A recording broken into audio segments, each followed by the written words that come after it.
صحیح اور حسن، صحیح اور حسن میں کیا فرق ہے؟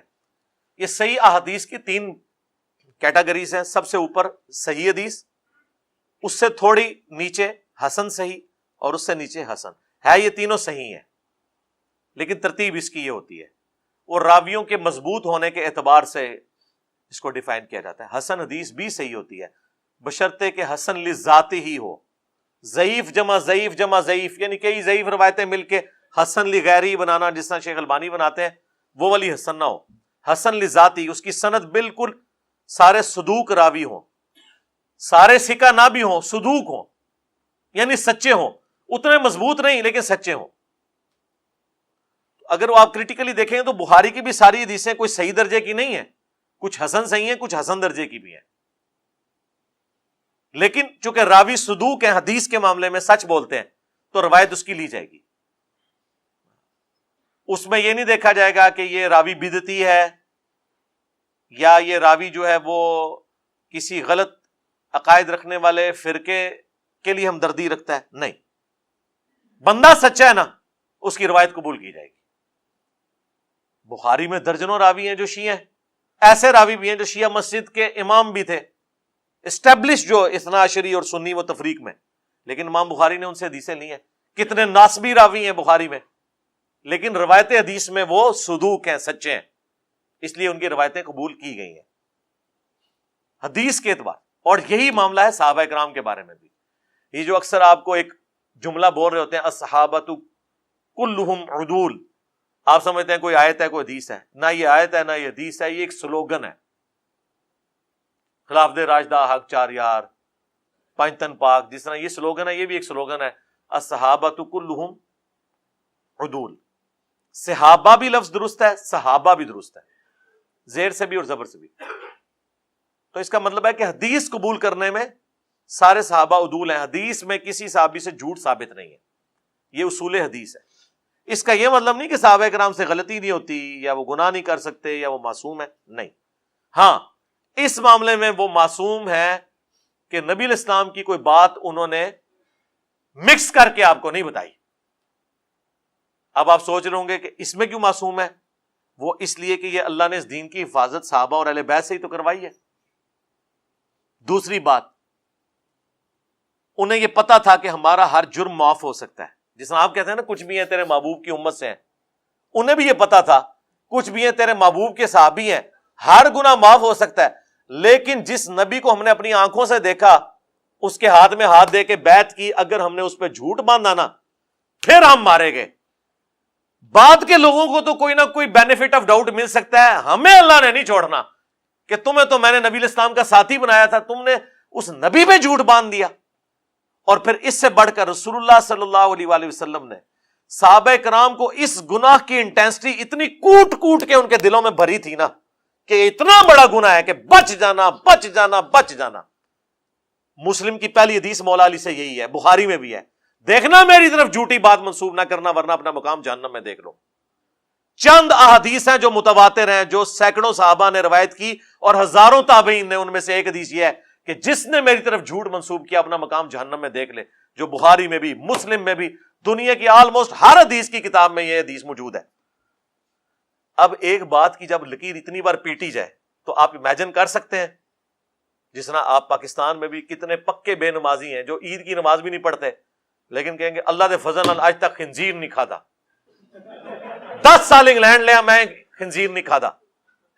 کہیں گے نا سور کا گوشت نہیں کھایا. کتنے بے نمازی ہیں وہ کہیں گے میں نے سگریٹ کبھی ہاتھ میں بھی نہیں پکڑا، شراب تو بڑی دور کی بات. اب آپ سوچ رہے ہوں گے ایک طرف حالانکہ نماز چھوڑنا اس سے بڑا گناہ ہے، لیکن انہوں نے اس گناہ کی انٹینسٹی اتنی بڑی سمجھی ہے. بس صحابہ کرام بھی یہ سمجھتے تھے کہ سب کچھ معافی ہو جائے گی، لیکن اگر اللہ کے نبی پہ ہم نے جھوٹ باندھ دیا، سانو نہیں اللہ نے چھڑنا، بادل تو چھڑ دے گا، سانو نہیں چڑھتا.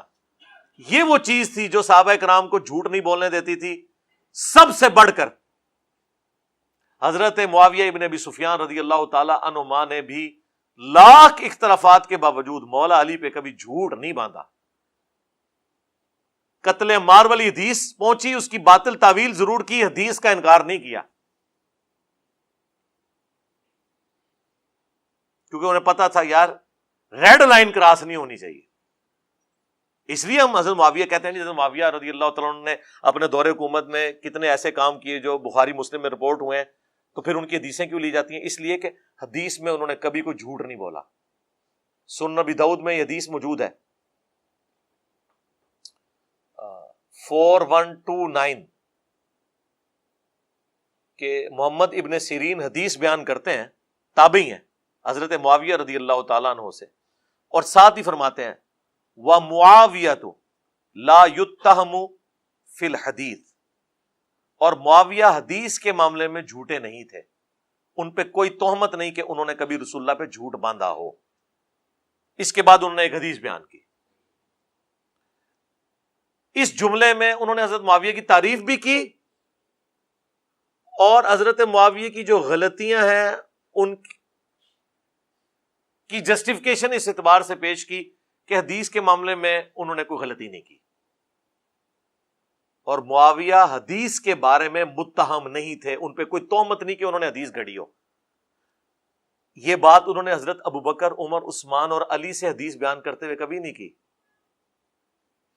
پوائنٹ ٹو بی نوٹڈ کہ وہ حدیث بیان کر رہے ہوں کہ حضرت علی نے فرمایا، اور آگے کہیں کہ حضرت علی پہ کوئی تہمت نہیں کہ انہوں نے کبھی جھوٹ بولا ہو حدیث کے معاملے میں. حضرت معاویہ کے لیے اس لیے کہ ان کو پتا تھا کہ حضرت معاویہ رضی اللہ تعالیٰ عنہ کے بارے میں محدثین کے ہاں، صحابہ اور تابعین کے ہاں، ان کے جو پولیٹیکل جو سٹانس ہے اس کی وجہ سے کئی چیزیں لوگوں کے دلوں میں کھٹکتی ہیں. تو یہ نہ ہو کہ میں حدیث بیان کروں تو لوگ کہیں یہ تو معاویہ کی حدیث ہے. تو حدیث کے معاملے میں چاہے حضرت معاویہ ہوں، مغیرہ ابن شعبہ ہوں، عمر ابن عاص ہوں رضی اللہ عنہ مجمعین، ایون بسر بن ابی ارطا،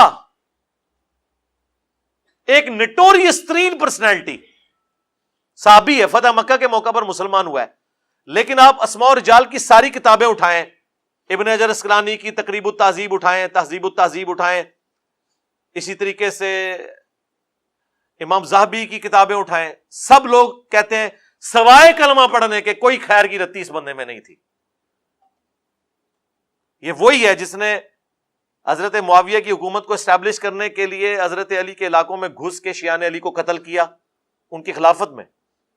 جن بچوں کے نام علی ہوتے تھے ان کو بھی قتل کر دیتا تھا، اتنی نفرت اہل البیت سے. لیکن آپ مسند احمد کھولیں، ایک چیپٹر ہے اس کا نام ہے مسند بسر ابن ابی ارطا. اب وہ شیعہ اعتراض کرتے ہیں کہ یار اس ظالم کو تو تم بھی مانتے ہو تو حدیثیں کیوں لی ہوئی ہیں؟ حدیثیں کہاں سے؟ یار ایک حدیث ہے، او نہیں کہ ایک حدیث گھڑی ہوئی، او نہیں اے حدیث بھی ٹھیک ہے. یہ مرزا جہلمی چھپا ہوا رافضی اہل سنت کا لبادہ اڑا ہوا وہ بدبخت ہر وقت ہر ٹائم اس خاندان کے اوپر حملہ آور، اس خاندان کی توہین و تشنیع کرنا.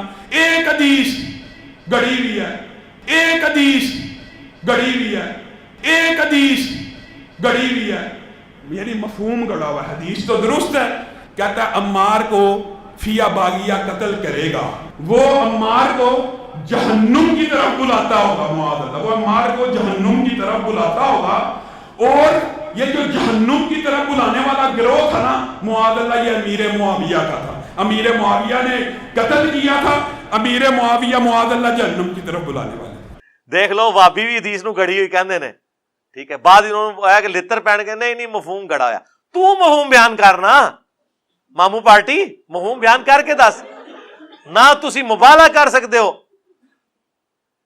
مبالغہ ادو ہوئے گا جو حدیث بیان کرو گے تو دسو گے جنہیں جنہیں بھی جرم کیتا ہے.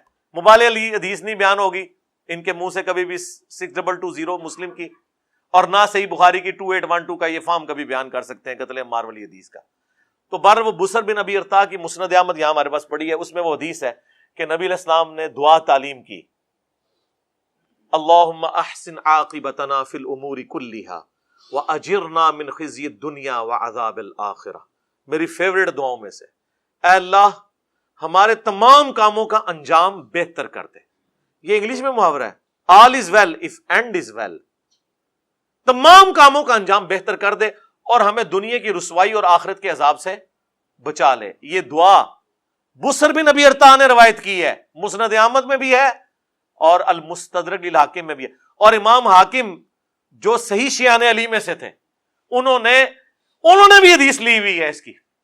حضرت معاویہ سے بھی لی ہوئی ہے، اس سے بھی لی ہوئی ہے. یہ ہارڈ لائنر ہیں حضرت علی کے اعتبار سے، اس لیے ان کے اوپر شیعہ ہونے کا الزام بھی لگا.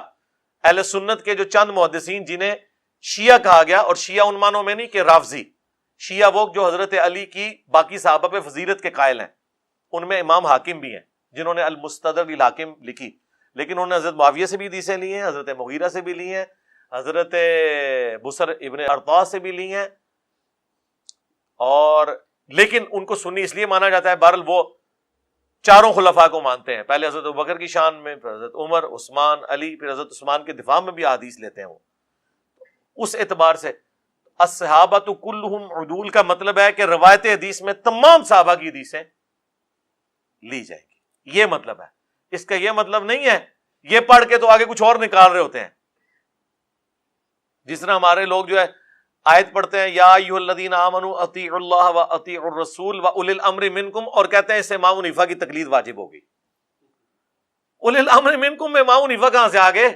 یہ حکمران کا ذکر ہے، اور وہ بھی اوپن لائسنس نہیں آ گیا فَإِن تَنَازَعْتُمْ فِي شَيْءٍ فَرُدُّوهُ إِلَى اللَّهِ وَالرَّسُولِ. حکمران سے بھی جھگڑا ہو سکتا ہے، فیصلہ پھر بھی کتاب و سنت اللہ اور اس کے رسول سے ہوگا عز و جل وصلی اللہ علیہ وآلہ وسلم. تو آپ دیکھا کریں وہ بات کون سی ہو رہی ہے. صحیح مسلم میں جو حدیث ہے 240 علی سے محبت نہیں رکھے گا مگر مومن، علی سے بغض نہیں رکھے گا مگر منافق. اس حدیث کے حساب سے تو حضرت معاویہ کا مولا علی سے کس درجے کا بغض تھا، اس کے بارے میں کافی دفعہ بول چکا ہوں کہ جو شخص بھی دشمنی یا بغض رکھے اس کا یہ مطلب نہیں ہے کہ اس کو اس سے ذاتی کو دشمنی ہو گئی ہے. اس کو تعویل کی غلطی بھی لگ سکتی ہے، دنیا کی محبت کا غلبہ بھی ہو سکتا ہے.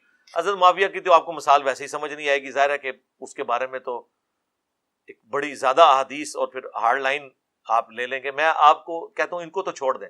سیدہ عائشہ جو تھی سلام اللہ علیہا، کیا انہوں نے حضرت علی سے جنگ نہیں کی ہے؟ تو ہم کیا کہیں گے کہ وہ مومنہ نہیں تھی؟ جبکہ بخاری میں عمار ابن یاسر کا خطبہ موجود ہے کہ عائشہ دنیا اور آخرت میں تمہارے نبی کی بیوی ہیں، یعنی ان کا مرتبہ کم نہیں ہوا. عمار ابن یاسر سے بڑا کوئی شیعہ ہے نا اس زمانے کا یا آج کا تو کلیم کرے ذرا.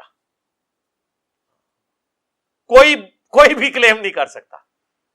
جو حضرت علی کے اتنے خاص ہیں کہ وہ کوفے میں ان کو بھیج رہے ہیں حضرت حسن کے ساتھ کہ آپ جا کے لوگوں کو آمادہ کریں کہ یہ جو حضرت عائشہ طلحہ اور زبیر آ رہے ہیں ان کے اس فتنے کو آپ نے روکنا ہے، جنگ جمل جو ہو گئی بعد میں. لیکن آخرت میں مرتبہ انہوں نے کم نہیں کیا. تو اس میں کیا الفاظ ہیں؟ اللہ تمہیں آزمائے گا کہ تم عائشہ کی اطاعت کرتے ہو یا اللہ کی اطاعت، کیونکہ اس وقت خلیفۃ المسلمین کی اطاعت اللہ کی اطاعت ہے. حضرت عائشہ کا جو وہ خلیفہ وقت کے خلاف خروج ہے اس کو عمار ابن یاسر نے ان کے بے ایمان ہونے سے تشبیہ نہیں دی، نہ اسے بغض علی قرار دیا ہے. یہ قرار دیا ہے کہ ان کو گیون سرکمسٹانسز کے اندر ایک بات غلط سمجھ آئی ہے، کیونکہ اس زمانے میں علم غیب نہیں تھا نہ ہوتا. علم غیب جڑا تسی بنایا سی نا وہ صحابہ کی جنگوں نے ہی بتا دیا کہ علم غیب تے شاہی کوئی نہیں رہا. ہاں وہ صرف انبیاء کا خاصہ ہے، انہیں اللہ تعالیٰ علم الغیب دیتا ہے. وَمَا كَانَ اللَّهُ لِيُطْلِعَكُمْ عَلَى الْغَيْبِ، تمہاری کیا اوقات ہے کہ اللہ تمہیں غیب پر اطلاع دے. وَلَكِنَّ اللَّهَ يَجْتَبِي مِن رُّسُلِهِ مَن يَشَاءُ، اللہ چن لیتا ہے اپنے رسولوں میں سے جسے چاہتا ہے. تو صحابہ کرام کو اگر علم غیب ہوتا ہے، یہاں پہ لوگ کہتے ہیں نہیں غلط فہمی ہوگی سی جو باغیاں نے لڑاتا فلانے نے، اللہ تو بندے باج تکاں گے. پہلے دسو علم غیب کتے گیا؟ دیکھو کیسا دماغ گیا میرا رحمانی دماغ کتے گیا کہ تواڈے سارے شیطانی دماغ 1400 سال دے غلط عقیدے تانوں پڑھاندے رہے انج غائب ہو گئے نے کہ علم غیب کتے گیا. آپ تو کہتے ہیں کہ جی عبد القادر جیلانی اور غوث جو ہوتے ہیں وہ پوری کائنات کو ایک ذرے کی طرح ہتھیلی پہ دیکھ رہے ہوتے ہیں، اور صحابہ کرام کے گھوڑے کے قدموں کی خاک کو کوئی غوث کتب ابدال نہیں پہنچ سکتا. ہاں ہن دسو علم غیب کتے گیا؟ دل دا حال جاننا کتے گیا؟ کیوں نہیں حضرت عائشہ کو حضرت علی کے دل کا حال پتا چلا؟ حضرت زبیر تو جنگ میں آگے، حاکم میں اور مسند احمد میں آتا ہے حدیث بھی بھول چکے تھے، حضرت علی نے یاد کروایا کہ یاد ہے زبیر حضور نے تجھے کہا تھا تو ظالم ہوگا جب تو علی سے لڑ رہا ہوگا، تو وہ گھوڑے کو اڑی لگا کے وہاں سے نکل گئے. ان کا میں بھول گیا تھا. وہ قرآن میں آیا حضرت یوسف کا صحابی بھول گیا تھا، 9 سال بعد اسے یاد آیا. حضرت یوسف نے کہا تھا نا جب تم آزاد ہوئے تو بادشاہ سے میرا ذکر کرنا. 9 سال بھول گیا، اتنا بڑا واقعہ بھول گیا. جس بندے کی بشارت پہ وہ قید خانے سے نکلا، پھانسی کی سزا اس کی ختم ہوئی، کوئی چیز نہیں بولنی چاہیے تھی تو یہ تھی. یہ بہت بڑی چیز ہے، قرآن میں رپورٹ ہوئی ہے. تو حضرت زبیر بھی بھول گئے، جنگ چھوڑ گئے. حضرت طلحہ بھی جنگ چھوڑ گئے، مروان نے ان کے گھٹنے میں تیر مارا، حاکم میں آتا ہے وہ بھی شہید ہو گئے. حضرت عائشہ تو پوری زندگی روتی رہی ہیں، حتیٰ کہ انہوں نے کہا مجھے اب دفن بھی نہ کرنا اس حجرے کے اندر، مجھے میری سوکنوں کے ساتھ دفن کرنا، میں نہیں چاہتی کہ رسول اللہ، ابو بکر اور عمر کی وجہ سے لوگ میری تعریف کریں جو کچھ میں نے حضور کے بعد کر دیا. کیونکہ حکم تھا کہ نبی کی بیویوں گھروں میں ٹھہری رہو. حضرت عائشہ جب تھیں اور کیا حضور کی بیویاں نہیں تھی، کوئی نہیں نکلی جنگ کے لیے، الٹا وہ ان کو روکتی نہیں. بعد میں پھر وہ آپ دیکھ لیں. خیر یہ ایک تلخ چیز ہے. تو آپ یہ جنگ جمل میں مولا علی کے مخالف صحابہ کا بھائی مولا علی نے معاف کر دیا ان کو، سب کے لیے دعائیں کی ہیں. حاکم میں موجود ہے، مصنف ابن ابی شیبہ میں، فضائل صحابہ میں، کہ میں امید کرتا ہوں کہ قرآن میں سورۃ الحجر میں جو آیا کہ اللہ تعالیٰ علیہ ایمان کے دلوں میں ایک دوسرے کے خلاف نفرتیں نکال دے گا، پھر وہ تختوں پہ بیٹھے ہوں گے آمنے سامنے ٹیک لگائے. یہ میرے طلحہ، زبیر اور عثمان کے بارے میں. مسئلہ تو ماموں کا ہے نا، ان کا تو کوئی مسئلہ نہیں ہے. اگر کوئی شخص دین کے طریقے پر حکومت کرتا ہے تو اسے خلیفہ کا درجہ دیا جائے گا. کیوں نہیں دیا جائے گا؟ بالکل خلیفہ ہی ہوگا وہ. عمر بن عبدالعزیز مروان کا پوتا ہے، اور ہم اسے امیر المومنین اور رضی اللہ تعالیٰ عنہ علیہ السلام بھی کہتے ہیں. 5ویں خلیفہ راشد کہتے ہیں، بلکہ چھٹا خلیفہ راشد حسن ابن علی کے بعد. اور خلافت صرف 2.25 سال ہے، 99 ہجری سے 101 ہجری تک. اور اسلام کا پہلا مجدد کہتے ہیں. یہ وہ مجدد ہے جسے سنی اور شیعہ دونوں مجدد کہتے ہیں. یہ لادہ بات ہے، بتاتے نہیں کہ اس نے تجدید کون سی کی ہے. مجدد آ کے خرابیاں دور کرتا ہے نا. وہ گند جو صاف کیا ہے، کہتے ہیں نا انجینئر صاحب گند پہ بیٹھتے ہیں، تو عمر بن عبدالعزیز کس گند میں بیٹھ کے انہوں نے وہ گند صاف کیا تھا؟ بنو امیہ. وہ کون سی خرابی تھی؟ حکومتی خرابیاں انہوں نے دور کی. تو وہ خلیفہ کہلاتے ہیں، خلیفہ راشد ہے. ان کا پورا نام کیا ہے؟ عمر بن عبدالعزیز بن مروان بن حکم. اور حکم وہ ہے جس کے اوپر رسول اللہ نے لعنت کی ہوئی ہے، لیکن لعنت کا حصہ عمر بن عبدالعزیز تک نہیں پہنچا. جو اکثر پوچھے ہوتے ہیں قرآن میں اللہ نے کہا جی یہودیوں پہ قیامت تک کے لیے اللہ کی ذلت اور غضب ہے. جی ان پہ ہے جو روش اختیار کریں گے. آج بھی اگر کوئی یہودی منصف مزاج ہو جائے تو اس سے غضب اٹھ جائے گا. یہ نہیں ہے کہ اللہ نے اسے باندھ دیا کہ وہ اسلام نہیں قبول کر سکتا. عبداللہ بن سلام نے نہیں اسلام قبول کیا. آج بھی کئی یہودی ہیں جو مسلمان ہوئے ہیں. تو یہ لعنت قبر تک تب جائے گی جب آپ خود لے کے جائیں گے، ورنہ آپ جب چاہیں ختم کریں خود. مجھے صرف حدیث کا صحیح کانسیپٹ دیں. جی کانسیپٹ لے لیں، ریکارڈ ہے. انٹروڈکشن آف حدیث، پورا حدیث کیسے ہے. اچھا اب حضور کے زمانے کی بات کی باتیں بھی حدیث. جی حدیث ہی ہوتی ہیں. حدیث کا مطلب ہوتا ہے بات. کیا مطلب ہوتا ہے؟ بات. محدثین کے ہاں جو نبی علیہ السلام نے فرمایا اسے کہتے ہیں حدیث مرفوع، کہ یہ رسول اللہ تک پہنچتی ہے. ارفا کہتے ہیں بلند کرنے کو، جس طرح ہمارا یہ سطح مرتفع ہے. ایک ہوتی ہے حدیث موقوف، جو کسی صحابی کا قول ہوتا ہے، جیسا کہ مولا علی کا قول کہ میری وجہ سے 2 فرقے جہنم میں جائیں گے، ایک میری محبت میں غلو کر کے، ایک میری دشمنی میں. اب یہ نبی اسلام سے نہیں وہ بیان کر رہے ہیں، خود بیان کر رہے ہیں اپنے بارے میں. اسے حدیث ہی کہا جاتا ہے، حدیث موقوف. اس سے نیچے آ جائے تابعین کے اقوال بھی جو ہیں وہ بھی احادیث ہوتی ہیں. اگر وہ نبی اسلام کے ریفرنس سے بیان کریں تو وہ حدیث نہیں ایکسیپٹ ہوتی جب تک وہ سند پوری نہ کریں. اور جو ان کا اپنا قول ہوتا ہے نا، اس کو ایکسپرٹ کے طور پہ حدیث کے طور پر لیا جاتا ہے. اب بخاری مسلم یا حدیث کی کتابیں جو ہے نا، ان میں یہ ساری چیزیں آپس میں گندی ہوئی ہوتی ہیں. حدیث موقوف، حدیث مرفوع، حدیث مقطوع، یہ سب کی سب ایک جگہ جمع ہوتی ہیں ایک حدیث کے اندر. اسی لیے اسے حدیث بھی کہا جاتا ہے. اوور آل حدیث ویسے اس کو مثلا اب یہ جو 3748 کا آپ نے حوالہ لکھا ہے کہ وہ کہہ رہے ہیں یہ تو واقعہ بعد میں ہوئے، حدیث کیسے ہے، حدیث کیسے بنی. 3748 جو بخاری کی حدیث ہے اس میں کیا الفاظ ہیں کہ حسین ابن علی کا سر کاٹ کر عبید اللہ ابن زیاد کے سامنے رکھا گیا. نعوذ باللہ. اللہ کی لعنت، اللہ کے فرشتوں کی لعنت، تمام لعنت کرنے والوں کی لعنت جنہوں نے حسین ابن علی کو مظلومانہ شہید کیا. آمین. تو وہ چھڑی سے ان کے سر مبارک کو کریدنے لگا اور ان کے حسن کے بارے میں کوئی کلام کیا انس ابن مالک وہاں کھڑے تھے، انہوں نے فرمایا کہ سب سے زیادہ رسول اللہ کے ہم شکل حسین ابن علی تھے۔ یہ ہے 3748 جس کو آپ نے پوچھا کہ یہ حدیث کیوں ہے، اس لیے کہ اس میں رسول اللہ کا کیا نام نہیں آیا نا۔ دوسرا، یہ حدیث سے مرفوع بھی ہے اس حوالے سے کہ انس ابن مالک نے رسول اللہ کو نہ صرف دیکھا ہے بلکہ 10 سال وضو کروایا، بخاری مسلم میں۔ اور انس ابن مالک کہہ رہے ہیں کہ حضرت حسین ابن علی رسول اللہ کے ہم شکل ہیں۔ حضور کا ہم شکل ہونا، حضور کے ساتھ شکل کا ملنا، یہ نبی علیہ السلام کی حدیث بن گئی نا۔ حدیث صرف حضور کا فرمان تو نہیں ہے، جو آپ کر کے دکھائیں وہ بھی حدیث ہے، جس پہ آپ خاموش ہوں وہ بھی حدیث ہے، حدیث تقریری، حدیث قولی، حدیث فعلی، نبی علیہ السلام کے ہم شکل۔ حدیث موقوف بھی ہے کہ حضرت انس ابن مالک بیان کر رہے ہیں، وہ ان کی اپنی بات بھی ہے، اور وہ واقعہ نتھی ہو گیا اس کے ساتھ، لہذا یہ سب کا سب اکٹھا ہو گیا بخاری میں، اور سند ایک ہی ہے، سند ایک ہے۔ اب یہ نہیں ہو سکتا کہ میں اس کا ٹکڑا لے لوں کہ حسین جو ہے وہ رسول اللہ کے ہم شکل تھے اور باقی میں جملہ چھوڑ دوں کہ حسین کا سر کاٹ کے سامنے رکھا گیا۔ کیوں چھوڑیں گے؟ راوی تو ایک ہی ہے جو بیان کر رہا ہے، سمجھ آئی بات کی؟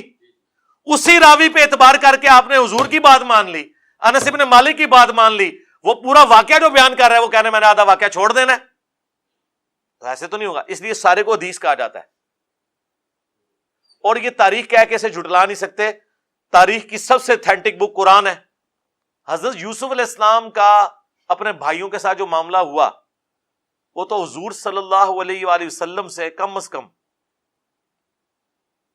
آپ سمجھ لیں آلموسٹ 3000 سال پرانی تاریخ ہے۔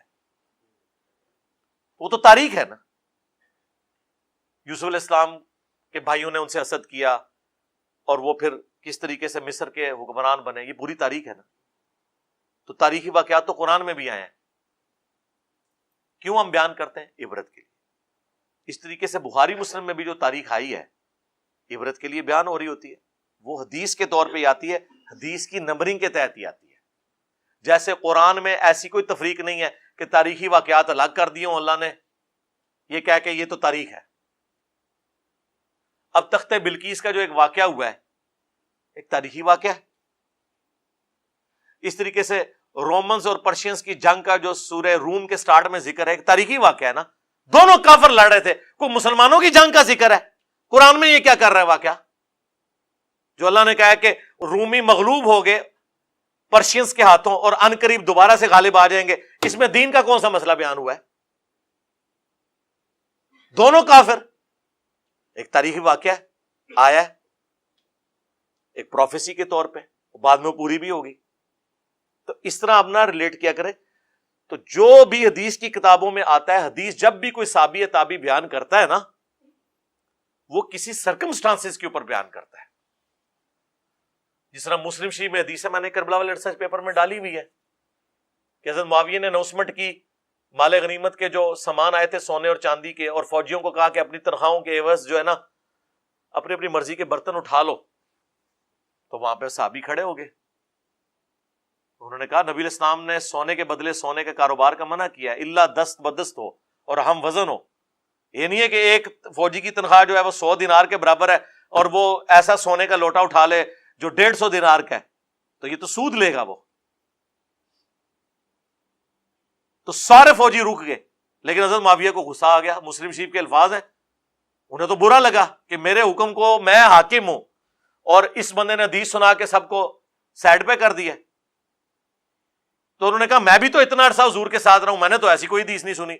یہی کچھ تھوڑے حنفی بھی مولوی کہہ رہے ہوندے نے، میں بھی آج تک اسی تے کوئی حدیث نہیں سنی ہے۔ تو وہ صحابی اتنے غصے میں، انہوں نے کہا مجھے اندھیری رات کے ٹکڑے میں جنگل میں تمہارے لشکر سے علیحدہ ہونا پڑ جائے میں گوارا کروں گا، لیکن جو کچھ میں نے خود حضور سے سن رکھا ہے اسے بیان کرنے سے باز نہیں آؤں گا۔ ہاں، یہ وہ حدیث بیان کر۔ اب یہ پورا ایک واقعہ ہوا ہے نا، اب آپ کے اس واقعے میں جو کچھ حضرت معاویہ کے فوجیوں نے کیا حضرت معاویہ کے کہنے پہ، اور وہ صحابی نے حدیث سنائی اور وہ سارے بیک فٹ پہ چلے گئے، یہ واقعہ چھوڑ دیں، بس آپ اتنا حصہ بیان کریں کہ سونے کے بدلے سونے کا کاروبار منع ہے۔ بھائی یہ واقعہ جب بیان کریں گے، یہ امپلیمنٹ جس جگہ پہ ہوا ہے وہ تو بتائیں گے نا۔ ویسے تو بڑا شوق ہے تو شان نزول دسو، حدیثاں دا شان نزول نہ تم دسیے, مامو پارٹی تانوں نہ دسیے کہ انس نے کب یہ حدیث بیان کی کہ حسین جو ہے وہ حضرت رسول اللہ کے ہم شکل ہیں. جب تمہارا جو مامو کا گورنر تھا عبید اللہ ابن زیاد, وہ ان کے چھڑی مار رہا تھا ان کے سر مبارک میں, اس وقت انہوں نے یہ حدیث سنائی ہے. تمہیں نہ بتائیں انج تے بڑا شان نزول دا شوق جے, تے شان نزول ہوندا جے نا انہاں حدیثاں دا. جتھے جتھے تواڈے وڈیاں نے کام پایا اوتھے اوتھے حدیثاں سناندے سن. تو پھر وہ سارے واقعے کو محدثین ایک جگہ جمع کرتے ہیں اور اس پورے کو حدیث ہی کہا جاتا ہے, حدیث ود تفسیر. سمجھ آ گئی بات کی؟ یہ ساری باتیں میں نے ایک انٹلیکچوئل ترتیب سے, مثالیں دے کے ترتیب سے نا کوئی 1.5 گھنٹے کی ایک ویڈیو ریکارڈ کروائی ہے, انٹروڈکشن آف حدیث. اس میں منکرین احادیث کے بھی جوابات ہیں, ناسبیوں کے بھی جوابات ہیں, ساروں کے جوابات ہیں. اے تہاڈا پورا تھدا مکا چھڑیا جائے. کوئی بندہ ایسا جنہیں پرچی لکھی ہو دی میں پرچی نہ پڑھی ہوئے, ہاں یہ فیبریکیٹڈ سوال نے اپنی پرچیاں. او مامو پارٹی, جو میں نے ویڈیو میں ریکارڈ کرایا نا, اس ویڈیو کو 10 دفعہ دیکھو اور وہی سوال آپ اس طریقے سے جواب کبھی دے دو. یہ میں ویسے وہ تکبر کے طور پہ نہیں کہہ رہا, میں ان کو بتا رہا ہوں کہ ان کی اوقات کیا ہے.